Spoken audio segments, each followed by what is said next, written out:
ছোটোবেলা থেকে ওই কারেন্ট সম্পর্কে কি ধারণা নিচ্ছে আর কি, কীভাবে লাইন করা যায়, কিভাবে বিদ্যুৎ মানে ওই ওয়ালিং করা যায়, কিভাবে আমাকে শর্ট করবে না, কিভাবে আমাকে শর্ট করবে, এই প্রসঙ্গে খুব অনেক ঘাটাঘাটি করছে।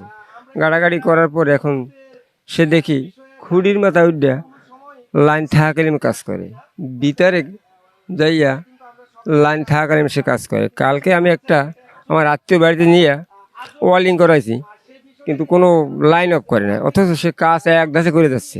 মানে ওইখানে লোকজন আতঙ্কিত হওয়ার পালা, কি কি ব্যাপার, এ কেডা, এ বিদ্যুৎ এ কাউকে ক্ষমা করে না, অথচ সে লাইনটা অফ না করে সে কাজ করে যাচ্ছে। তো এর ভিতরে কী যেন গুণাগুণ আছে। আসলে কিন্তু এর জাদু মন্ত্র না, এটা আসলে একটা সাহস আর এটা টেকনিক্যাল। এটা টেকনিক্যাল ভিতরে দিয়ে কিন্তু এইভাবে কাজ করে। কিন্তু আসলে মূলত ওই বাপের কোনো অভাব নাই, মায়ের কোনো অভাব নাই। কাজেই ও ছোটোবেলা থেকে এই নিয়ে ওই বিশাল গাড়া ঘাটছে। হ্যাঁ, গাড়তে গাড়তে গাড়তে গাড়তে সে এখন ভালো পারদর্শী হয়ে গেছে। এখন এলাকায় টুকটাক কাজ বাজ লাগলে ওরে দিয়েই আমরা সবাই করাই, যেহেতু কাজটা খুব সুন্দর হয়।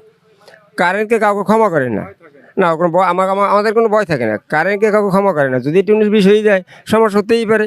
তো এটা কাজেই নিশ্চয় ওইটা আফিকুল ভালো জানে, ও ছেলেটা ভালো, ওরে নিয়ে আমরা টুকটাক কাজ বাজ যাবতীয় যা করেই আমি করাই।